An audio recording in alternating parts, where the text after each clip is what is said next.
Hello. Hey, hun. You done woke up? Yeah. Hi, Boppers. I'll come back. Thanks, hun. Yep, okay, bye. Bye. The biggest lie, I think, for me that I dealt with surrounding motherhood was like, I'm gonna lose who I am. My background with the church was kind of very strict surrounding what a woman's role should look like. And I just remember meeting Jesus in university and being very challenged because the Jesus that I met and that I saw in the scriptures was empowering women and yes, calling them into family and calling them into marriage and motherhood, but also, yeah, having them sent and partake in the Great Commission as missionaries.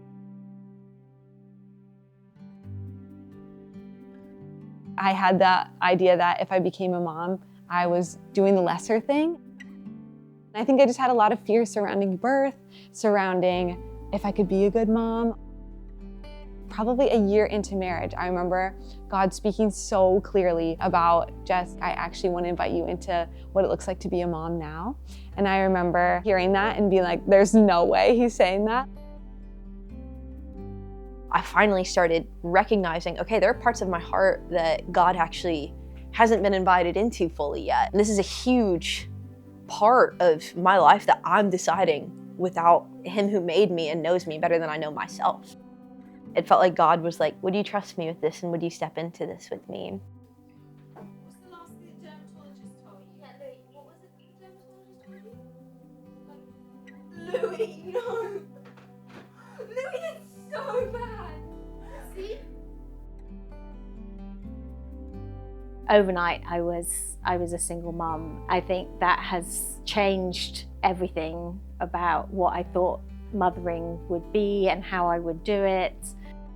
My children are my greatest joy, and being their mum, it will make me emotional, but I actually am so honoured that the Lord trusted me to be their mum. A life chapter for me has been Isaiah 54. It says, "You will forget the shame of your youth and the reproach of your widowhood you will remember no more. For your Maker is your husband, the Lord of hosts is his name. The Holy One of Israel is your Redeemer, the God of the whole earth he is called." I've just clung to these verses so many times, and literally I've said to him, if you're my husband, then I need you to come through on this. There is this lie that is steeping so much over women right now that we have to have everything. And it's not biblical. We are finite people. I just remember having so many conversations with Jess in my first pregnancy. The verse that comes to mind that helped me a ton in especially my journey of fear with childbirth and all the things was 2 Timothy 1:7, and it says, "He has not given us a spirit of fear, but of love and of power and a sound mind." Even in the delivery room when I was in the hospital with my daughter, or even at home with the kids when I was giving birth to them, I felt that spirit of love and a power and a sound mind. When I felt like I shouldn't have that, God doesn't want to just meet me in a ministry time, but he wants to meet me in my home and in my times of fear. And that's just as sacred to him as me being in a church and having a ministry time there. You hear lots of people saying it takes a village, and it has.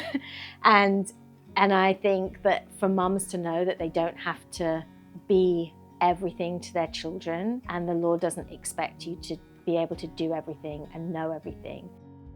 I remember being like, oh, I actually want to ask Sophie to jump in and be a doula, but because Poppy was early, I never got a chance to ask her. But God knew my heart in her being there in that moment. Having her there was so special, and she got to be the one who actually caught Poppy. I just remember continuing to hear from moms that were further ahead of me saying, it is one of the most humbling seasons of your life, and you have the opportunity to cling to Jesus in a way you never have before because you have nothing to give. And if that's not learning what it means to be a daughter, then I don't know what is. It is empowering beyond belief. There's so many things that I've been able to do as a mom that I'm like, oh my goodness, I cannot believe that I did that. I so admire Sophie's faithfulness. She's such a woman who is man, at the end of the day, I'm obeying Jesus, whatever that looks like.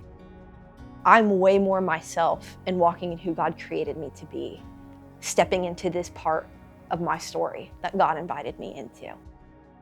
She's really like wholeheartedly embracing motherhood. The partnership between her and Stone and the way that they parent together, they're such a team. I love that. Man, the years I thought that were gonna steal the most from me have actually given me the greatest joy, the greatest depth in discipleship, the greatest, the most beautiful journey of my life, I would say, have been these years of being a mom. One of the biggest pieces of Jess is she is a champion of young women, specifically onto motherhood.